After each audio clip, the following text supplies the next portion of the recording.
တကယ်ကငါအဲ့ဒါကိုပြန်မေးတယ်ကွာဟိုတနေ့တော့ကလည်းငါပြန်မေးတယ်ဟုတ်ပြီ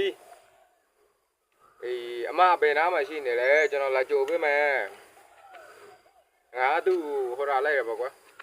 ဟိုကျွန်တော်ပရိသတ်ဖွဲ့ရပဲကျွန်တော်လာကြိုပေးမယ်အမဘယ်နားမှာရှိနေလဲဆိုတော့ငါ့ကို block လိုက်တယ်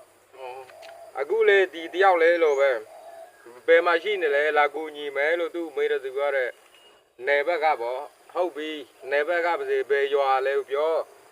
လာခဲ့မယ်လို့သူပြောတယ်လာကူညီပေးမှာပေါ့နော်ဟုတ်ပါဘူးသူပြောတယ်သူတောင်းတယ်နည်းနည်းလေးပဲပေါ့သူပြောတယ်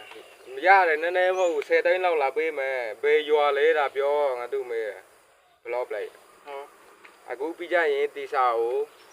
ဒီပေါ်မှာကျွန်တော်တင်ရပေးမယ်နော်အပေါ်မဟုတ်လို့ရှိရင်အောက်မှာပေါ့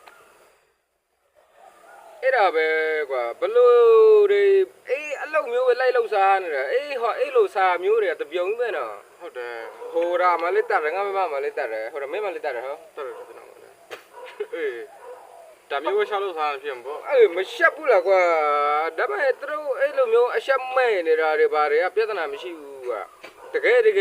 အခက်ခဲဖြစ်လာနိုင်တာတကယ်ဒုက္ခရောက်နေတဲ့လူတွေကတကယ်အခက်ခဲဖြစ်လာနိုင်ရနော်အဲ့ဒါဟုတ်တယ်အဲ့ဒါပဲကွာဒီခေတ်ကြီးမှာဘယ်လိုမှမနေ့တုန်းကမိတ်ဆွေတယောက်ပြောရတဲ့စကားငါရမ်းကြိုက်တယ်ကွာသူလက်ဆောင်ပေးရတဲ့စကားနှစ်ခွန်းတိချာတင်ငန်းဝတ်တာတိုင်းလည်းမယုံနဲ့တဲ့နှစ်ချပရဟိတတွေဆွတ်လုံနေလည်းမယုံနဲ့တဲ့ပြန်ပြောမယ်နော်တိချာတင်ငန်းဝတ်တာတိုင်းလည်းမယုံနဲ့တဲ့နှစ်ချပရဟိတလောက်တိုင်းလည်းမယုံနဲ့တဲ့အရန်ကောင်းတယ်ကွာစကားအရန်မှန်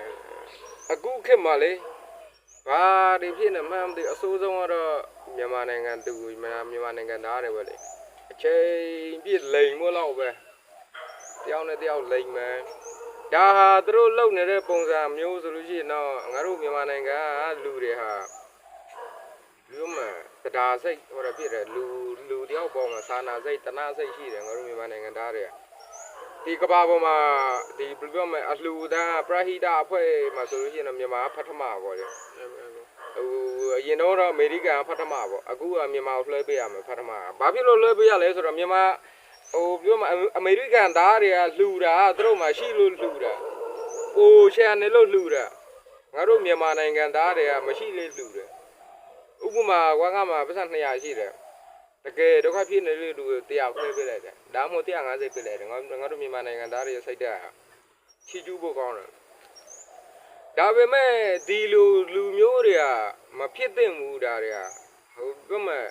ငါတို့မြန်မာနိုင်ငံသားတွေရဲ့စိတ်ဓာတ်ကိုသိလို့ဒါကြီးကိုအတုံးချပြီးတော့သိတော့ဟိုစီးပွားရေးရှာတာပေါ့လေဒါဟုတ်တယ်လိုက်လိမ့်နေတာအဲ့ဒါကွာစိတ်ပြတ်ဖို့ကောင်းတယ်တစ်ခါလည်းမဟုတ်နှစ်ခါလည်းမဟုတ်အခုဆိုလို့ရတာငါ့ကိုလာပြီးတော့အိမ်မျိုးလာတောင်းတယ်3ယောက်ရှိပြီဟို1ယောက်တည်းပဲလားတော့ငါမသိဘူးပေါ့နော်အကောက်က3ကောက်ရှိပြီ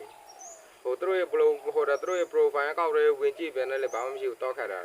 ဝင်လို့မရဘူး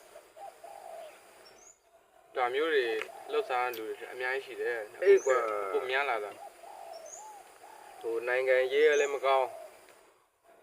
ဟမ်အလုပ်ကြရလေးစင်မပြေအဲ့ကြားထဲမှာဒီလိုမျိုးတောမီလောင်တောကောင်ချနေတဲ့ဟိုတတဘာတွေကလည်းတမျိုး